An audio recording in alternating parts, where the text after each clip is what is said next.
estamos começando mais um programa Dois Pontos, aqui pela Repórter Nordeste TV, iniciativa do portal repórternordeste.com.br, aqui do meu lado a cientista social e escritora Ana Cláudia Laurindo, e vamos conversar, debater, discutir a respeito dos principais assuntos que estão circulando pelas redes sociais, como, por exemplo, 16 milhões de crianças no Brasil não contam com água e sabão para lavar as mãos, uma das prevenções consideradas mais simples ao Covid-19, claro, Ana Cláudia, a outras doenças, são os retratos do nosso país, diagnosticados através da Organização Mundial de Saúde.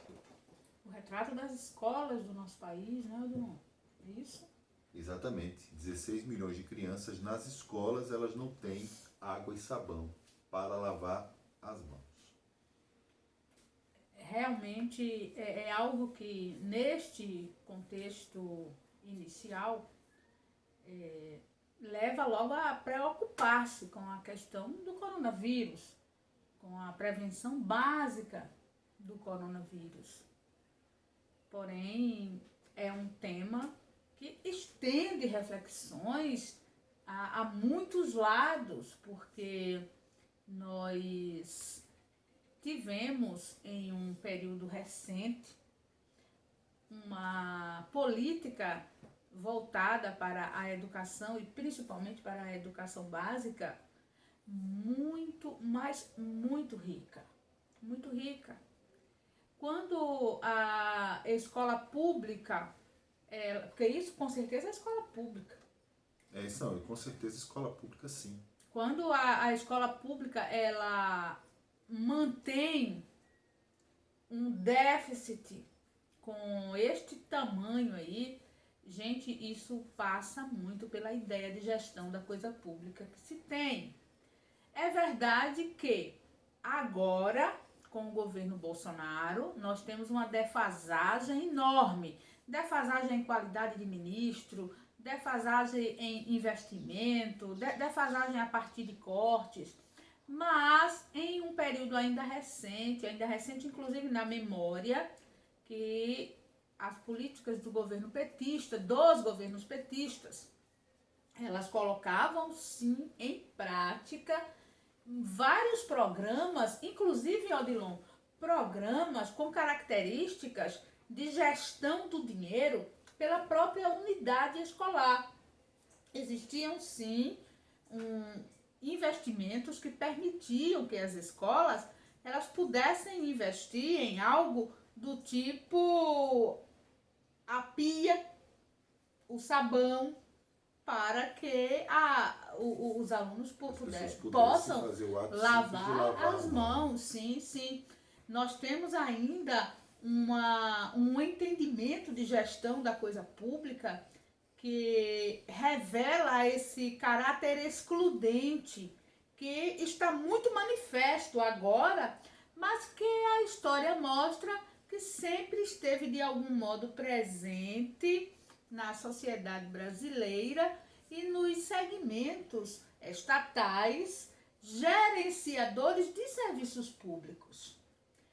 Infelizmente, quando nós refletimos sobre a educação no Brasil e sobre as condições materiais para que a educação seja efetivada e vivida, acessada como um direito público para todas as classes sociais, nós sempre lembramos que o Brasil é um país ainda jovem e ainda carrega o peso das mentalidades arcaicas que colonizaram as nossas terras, sempre na compreensão de que o bem público não merece zelo, sempre na compreensão de que os filhos e filhas dos trabalhadores que foram eternizados como os pobres do Brasil, é injusto, é muito injusto. Perdão, é um cenário de... Tomar uma água, fica à vontade. É um cenário que reflete as injustiças sociais, que reflete a desigualdade de acesso, que reflete a concentração de renda em mãos bem seletas.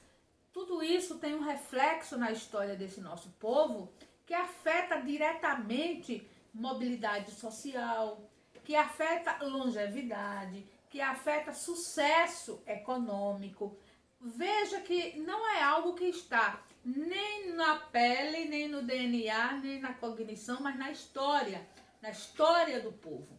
Então nós temos hoje este caldo histórico lamentável e impossibilita sim o retorno às aulas em uma pandemia onde o mais básico da prevenção é lavar as mãos. Isso tudo ocorre graças a essa mentalidade que os setores elitistas da nossa sociedade vêm referendando ao longo de todo o tempo. E lembremos que, mesmo quando o governo federal não tinha as características genocidas que agora possui, existiram investimentos pontuais para melhorar a qualidade da educação no Brasil. Sim, e se não logrou um êxito total, é por conta dos atravessamentos de outras representações do próprio Estado. Porque existem os governos, existem os prefeitos e existem os gestores de cada unidade escolar. Não é uma questão de culpa, é uma análise, é uma reflexão e seja dado a quem merece a responsabilidade por ainda estarmos levando esta história de destruição do bem público de maneira paulatina e acostumando os indivíduos a conviverem com o não ter. Não ter qualidade, não ter estrutura, não ter aula, não ter saberes, não ter direitos. Afinal, tudo acaba confluindo para o não ter direitos. Porque não tendo direitos, os que sempre ganharam continuam cada vez mais forte. E é interessante perceber como a pandemia, numa sociedade excludente, ela mostra esse caráter de maneira muito gritante. Porque a pandemia, ela tem esse nome porque afetou o globo, mas observa como em cada país a reação ela é diferenciada. Os países mais desiguais são aqueles que torturam muito mais os seus cidadãos, porque eles passam por enormes circunstâncias de luta para vencerem a pandemia. No Brasil, a luta do cidadão ela está muito na alçada da individualidade.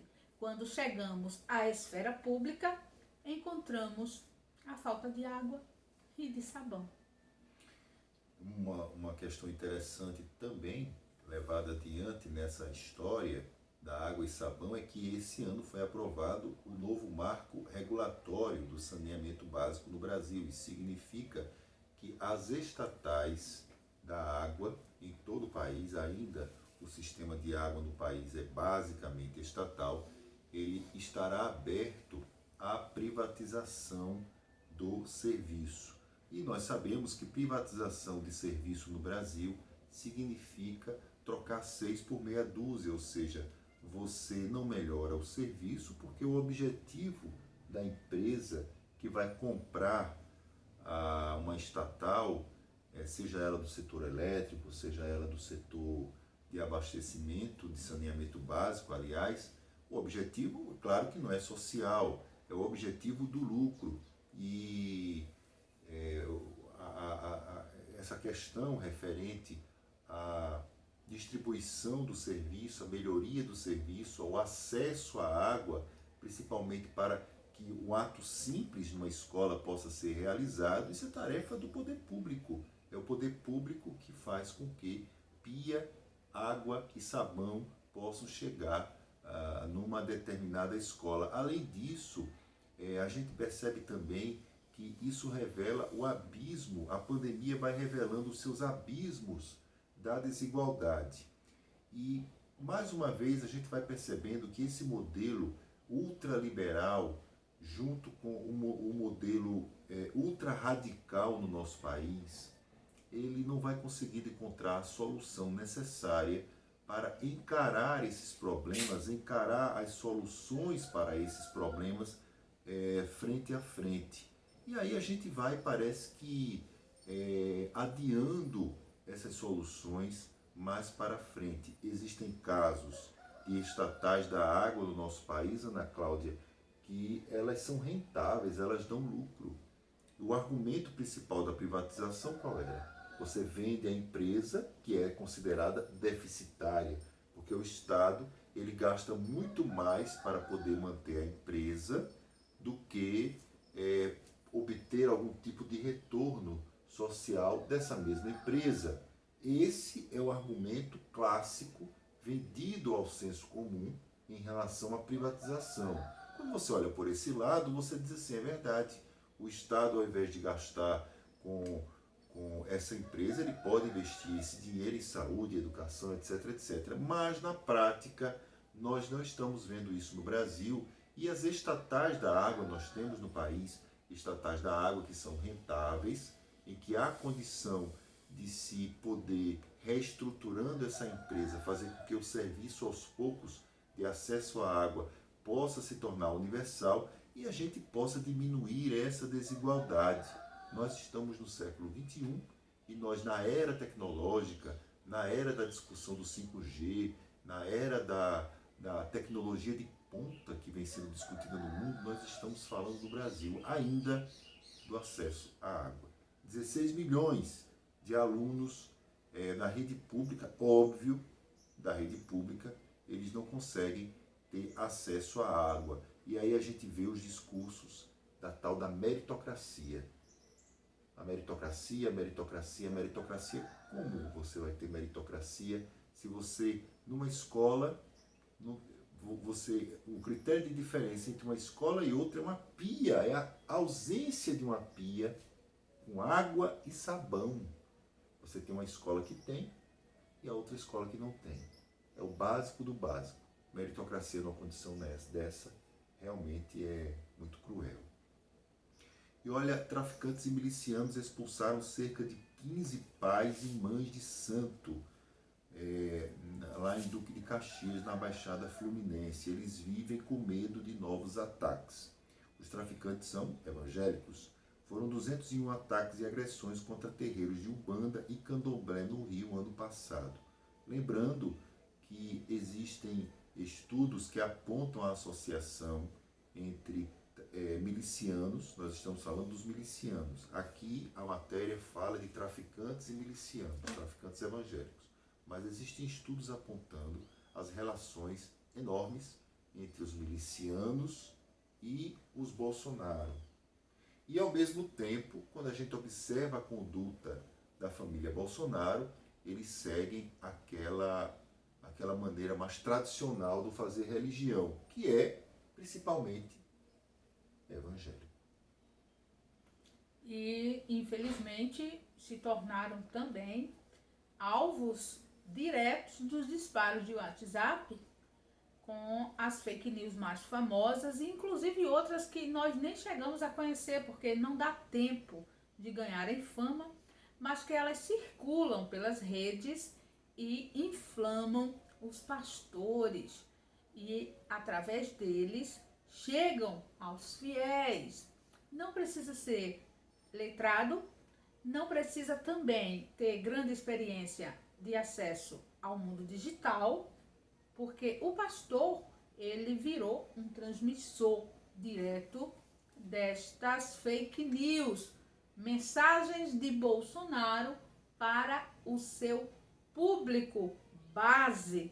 Porém, refletir sobre o fundamentalismo religioso, que tem feito como vítima principal vítima do fundamentalismo religioso de caráter evangélico, nestas igrejas pós-modernas, principalmente, tem sido as religiões de matriz africana. Justamente porque o discurso de elaboração da presença do diabo, ele é muito usado para a coação, para a indução do indivíduo ao medo desta entidade que não precisa nem do capitalismo, nem da miséria, nem do analfabetismo para acabar com a vida das pessoas. O diabo é apresentado como um ser mítico, de força sui generis, que afronta o próprio Deus. E o uso deste artifício imaginativo coloca muitas pessoas de joelhos, literalmente, no chão. Você perceba como a associação do sofrimento humano, a ação do diabo, ela tem afetado as mentes mais fracas, de modo que o fundamentalismo religioso ele ganha mais força em um momento de pobreza, em um momento de miséria, em um momento de despossessão de direitos, onde a vida material ela é afetada e, em consequência, os relacionamentos também se afetam.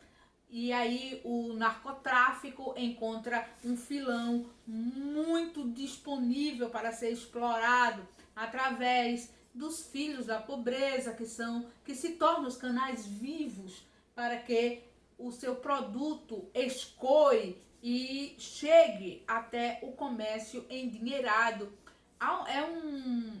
É um labirinto muito intrincado, este que está hoje dando base a um evangelismo extremamente híbrido com as questões sociais, as questões políticas, no envolvimento de uma fé cega, de uma fé que está se tornando, inclusive, matéria de estudo, porque este tempo histórico ele será muito melhor explicado mais adiante, quando os estudos que estão sendo feitos agora, eles conseguirem ser fechados e agregarem, através dos métodos que são utilizados para a pesquisa, os instrumentos necessários para captar os dados, utilizando sim dos instrumentos objetivos, das estatísticas para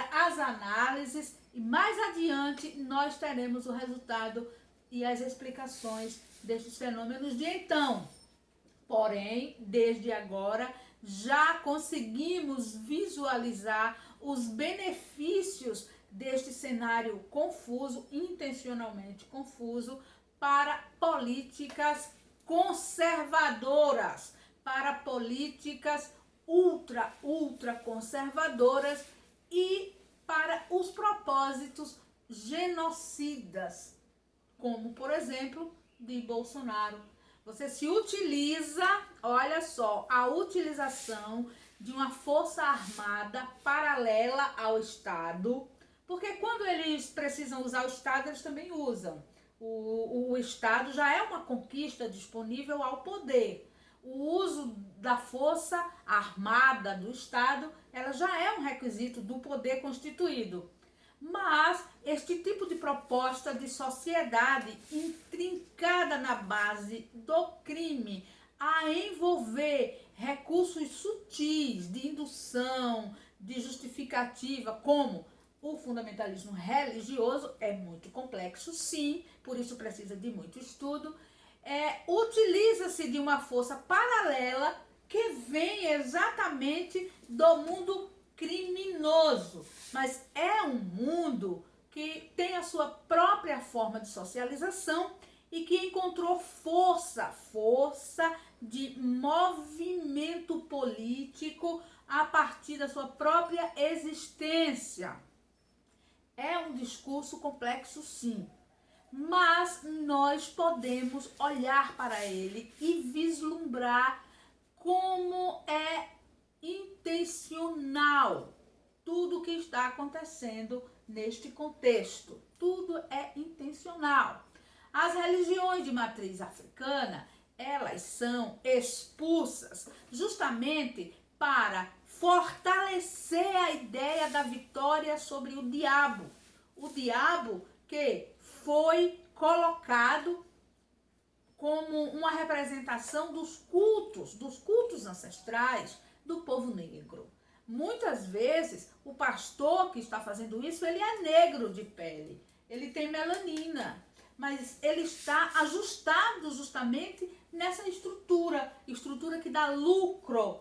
Tudo é movimento do capitalismo em suas configurações e reconfigurações no mundo, e a partir de cada lugar, de cada contexto geográfico, geopolítico, demográfico, ele aplica os instrumentos que dão mais êxito às suas empreitadas. Gente, isso é coisa que nasce de nichos de inteligência. Não imagine você que uma situação como essa é aleatória. Não, ela é pensada, ela é ordenada, ela é coordenada, ela é organizada. E lembremos que no Brasil a indústria da fé, ela está andando lado a lado com Bolsonaro. E Bolsonaro anda lado a lado com as milícias. Então nós temos hoje um roteiro que nem Fellini chegou a imaginar. E olha, desde 1891 que nós temos no nosso país, segundo a Constituição, um Estado laico. Então, significa que o Estado, ele também, mesmo indiretamente, ele tem mesmo diretamente, ele tem a obrigação de poder mediar conflitos que surjam principalmente num campo tão sensível como esse, que é a parte religiosa. E aí nós temos os órgãos de proteção federal. Onde estão esses órgãos de proteção? Existe uma atuação muito interessante no país, vinda do Ministério Público, os Ministérios Públicos estaduais, o Ministério Público Federal, as defensorias públicas. Inclusive existem trabalhos, Ana Cláudia, no país de defensorias públicas que são itinerantes. Junto com o Ministério Público, eles vão aos terreiros para poder ouvirem as demandas, os pedidos, as exigências, para que exista uma situação de mediação desses conflitos que surgem por causa da presença dos terreiros nos lugares. E a gente tem quase padronizado o ataque que existe aos terreiros, aos pais, às mães de santo, da Umbanda ou do Candomblé. É padronizado. Você tem ou a não identificação do grupo, quando ele vai lá, queima, ou ele destrói as imagens, ou ele tenta invadir o terreiro e você não identifica. Ou então você tem pessoas que estão munidas com a Bíblia na mão, literalmente eles estão com a Bíblia na mão, para poder agirem da maneira mais deliberada possível, julgando e condenando as pessoas que não possuem a fé cristã que esses evangélicos dizem ter e que são, obviamente, segundo eles colocam, guiados por Deus.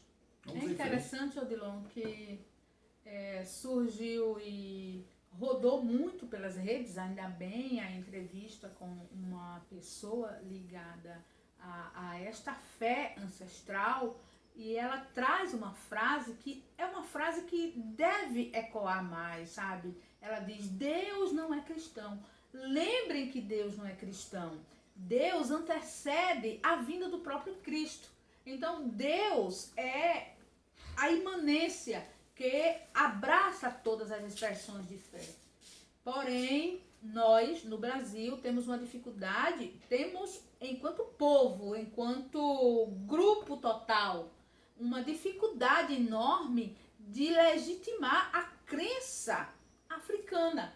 Olha que a lei 10.639 de 2003, ela tem a proposta justamente de informar sobre cultura africana, passando por esse viés da religião, porque é percebido que há uma carência imensa de conhecimento sobre a religiosidade africana. a associação da religião africana ao diabo, isso é algo que precisa ser desmistificado, porque é uma construção mística intencional, eivada de más intenções e que tem gerado dano à história da humanidade como um todo.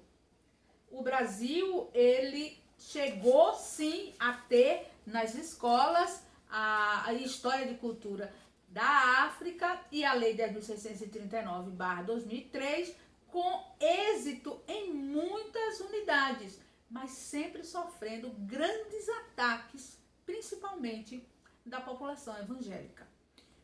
E olha, a Câmara dos Deputados derrubou o veto do presidente Jair Bolsonaro, que pede a regulamentação da profissão de historiador. Ao recomendar o veto, o Ministério da Economia e a Advocacia Geral da União argumentaram que o projeto, ao disciplinar a profissão de historiador com a imposição de requisitos e condicionantes, é o diploma universitário, restringe o livre exercício profissional e fere o princípio constitucional que determina ser livre a expressão da atividade artística, intelectual, científica e de comunicação, independente de censura ou licença. Lembrando que nós temos nessa tentativa que existe do presidente Jair Bolsonaro de fazer com que o historiador possa ser qualquer um. Lembremos que onde todo mundo é tudo, ninguém é nada. Não, porque não é possível ser. Exatamente. Não é possível. A disciplina história, como área do conhecimento, ela não é de hoje que é perseguida. E não é de hoje também que sofre ataques para que tire a sua validação. Imagina que para que a história fosse passada para o currículo da escola no período da ditadura militar, por exemplo, criou-se o discurso de que era uma matéria decorativa. História é uma coisa decorativa. Você decora datas, você decora fatos, e isso também era uma forma de violência contra a disciplina, e contra a área do conhecimento, contra a área de pesquisa. História não é nada decorativa, história é a posse do legado humano. História é a descoberta, é o conhecimento, é o encontro do hoje com o ontem para compreender quem somos neste planeta, quem somos enquanto conglomerados sociais, enquanto castas, estamentos, grupos, setores produtivos. História é vida, é uma vida vivida, é uma vida sendo vivida neste momento, com projeções de como poderemos viver no futuro. Então, Jair Bolsonaro é adepto do revisionismo. E o que é o revisionismo? O revisionismo é a negação do caráter científico da história. Por quê? Porque é da intenção de Jair Bolsonaro, por exemplo, tirar da história do Brasil a página que comporta os anos a partir da década de 60, de 1960 até 85, é algo que ele repudia e quer tirar o caráter histórico de uma página ensanguentada da história do Brasil para transformar em uma página gerida por uma corneta do Exército, direcionando a marcha dos militares sobre os interesses da nação e dá uma conotação de revolução. Nós, brasileiros, o que ainda nos resta dignamente é a nossa história. Nós precisamos conhecê-la. Odeia, ama, gosta, não gosta, mas a história ela está ali, ela é o que nós conseguimos materializar. Não o que uma mente delirante, estilo Olavo de Carvalho, tenta emplacar como verdade. Os filhos de Bolsonaro, eles se expressam publicamente com uma adesão ao revisionismo olavista. De livros que, inclusive, eles não leram. Com empenho desmedido. Até porque, gente, imagina você, qualquer indivíduo dizer que pode ser um historiador. Nós temos uma dificuldade enorme hoje no nosso país para alcançar um contingente mínimo de leitores. Leitores verdadeiros. Leitores que se interessam com afinco pelas palavras e pela reflexão que elas trazem quando elas narram fatos, narram ocorrências. Você imagina um indivíduo desse aí que está negando o coronavírus quando nós temos mais de 100 mil mortos, já caminhando na casa rumo aos 110 mil. E o indivíduo desse diz que coronavírus não existe, é uma invenção, é para ganhar dinheiro. Imagina esse indivíduo historiador. Que história ele vai contar? Não pode, não pode. O crivo para ser historiador é a formação, sim, na área de história, que ainda assim não tem garantido que todos os que se formam, eles tenham o apreço pela verdade histórica. O chamado do poder pelas vias do bolsonarismo, ele também adentrou os cursos de história. Ele também adentrou as universidades e ele também está lá, ó, brigando por espaço. Porque para ganhar dinheiro neste cenário não precisa ser brilhante. Sendo medíocre, cara de pau e tendo a coragem de mostrar o próprio rosto em público, dizendo bizarrice, já garante dinheiro para muita gente. A coragem, no caso, é canalice, né?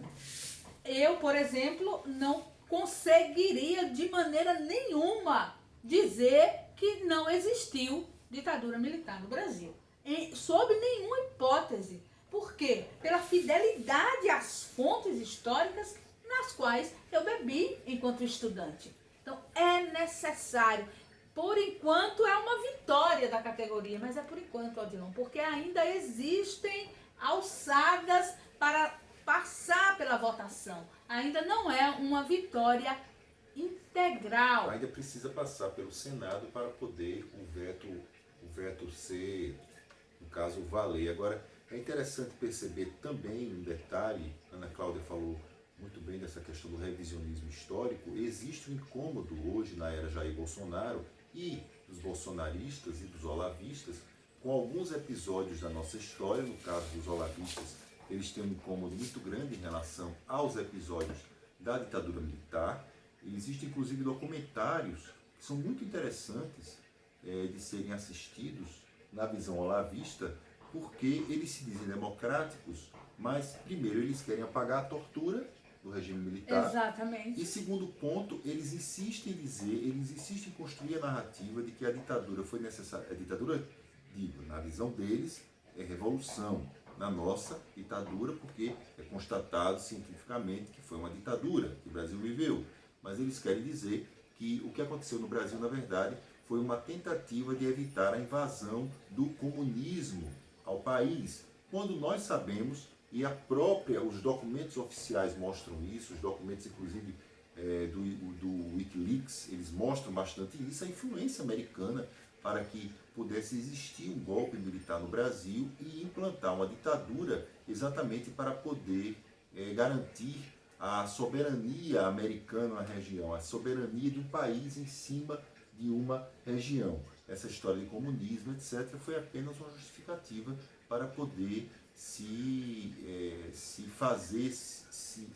justificar o arbítrio que foi a ditadura, e nós temos aí essa situação. Além disso, nós temos o incômodo, como nós observamos na Fundação Palmares, em relação à imagem do patrono da fundação, que é Zumbi dos Palmares, e a tentativa ostensiva que o governo Bolsonaro faz para desconstruir a imagem de Zumbi na instituição, e dizendo que, na verdade, a verdadeira heroína dos escravos do Brasil é a princesa Isabel. E os argumentos que eles se baseiam não são argumentos criados por eles, não. São argumentos que vêm do século XIX, de uma história absolutamente tradicionalíssima, que hoje na própria universidade ela é objeto de questionamento, porque é preciso que a gente possa se enveredar através de outras pesquisas, novos entendimentos, novas ideias, novas formas de leitura, para poder, inclusive, atualizar conceitos, melhorar ideias, etc, etc. A ideia de que a princesa Isabel foi a grande heroína, porque era uma mulher boa, bonita, de olho azul e branca, já não cola mais, já não funciona mais como argumento histórico. Funcionou sim no passado, mas hoje não funciona mais. Continuando então, o Tribunal de Justiça de Minas Gerais, ele condenou o Estado mineiro a indenizar em R$ 110 mil a família de Laís Andrade Fonseca. Aos 30 anos, ela foi morta a facadas pelo ex-companheiro de 34 anos dentro de uma viatura da PM. Dentro de uma viatura da PM, essa moça foi morta a facadas. O crime foi em 2017. Essa moça havia chamado a polícia depois de perceber que era monitorada por uma câmera instalada pelo ex-companheiro dentro do banheiro. Ele confessou que desconfiava de traição com ela. A vítima e o ex, então, foram levados para a delegacia. Mas aí é que é interessante, eles foram levados para a delegacia na mesma viatura, pela PM.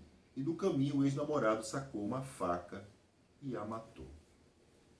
É interessante essa construção do machismo e da misoginia, como ela passa por essa história. Você imagina a polícia militar coloca alguém que é denunciado como um agressor junto com uma vítima, sem fazer sequer uma revista no indivíduo.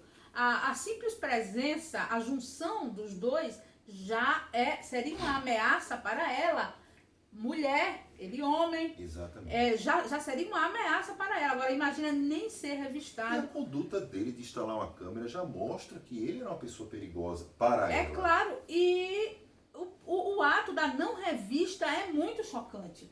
Colocar junto é chocante. E colocar junto sem ter revistado dentro de uma é viatura, muito mais chocante ainda. Dentro de uma viatura do Estado. Mas olha, o Estado, sendo condenado a pagar a indenização, ele infelizmente não restitui a vida da Laís para a família.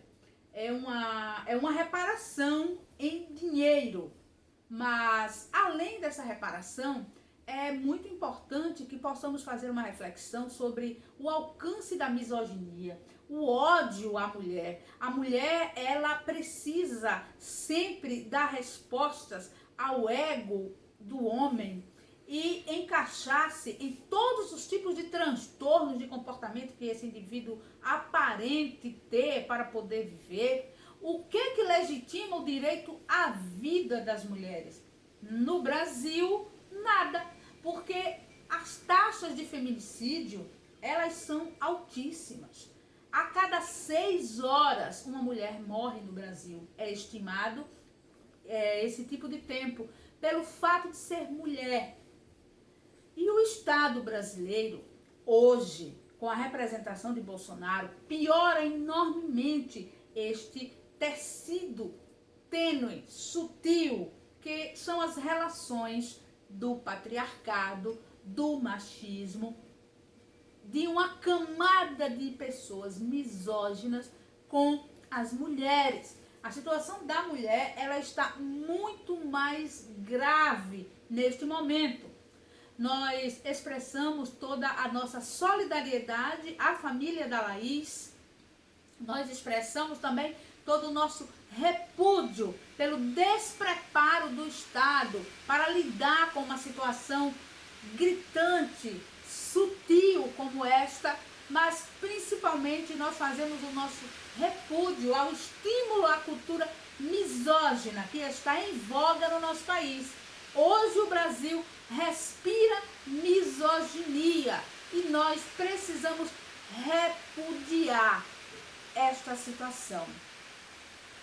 E se reforça aquela ideia de que novos instrumentos de fiscalização precisam, aliás, os atuais instrumentos de fiscalização, eles precisam ser reforçados. Delegacia da Mulher, não adianta somente a quantidade de delegacia da mulher no nosso país, mas você ter uma construção na delegacia para que essa delegacia ela possa ter uma estrutura melhor e cada vez melhor para atender essas mulheres. Também uma condição estatal para que as mulheres violentadas elas possam ser recebidas. E a gente, enfim, avançar nessa pauta no nosso país para que em pleno século XXI a gente não possa continuar a registrar o absurdo e achar que o absurdo ele precisa ser normalizado. Nós vivemos num país patriarcal, mas nós não precisamos fazer com que essa herança patriarcal ela possa eternamente condenar as mulheres a serem mortas ao arbítrio do homem e, enfim, tudo continuar do jeito que está. Nós agradecemos mais uma vez a presença de todos vocês, pedimos que você possa curtir e compartilhar o nosso programa Dois Pontos, mas não somente o nosso programa, e sim os outros programas da Repórter Nordeste TV, iniciativa do portal repórternordeste.com.br, e até a próxima.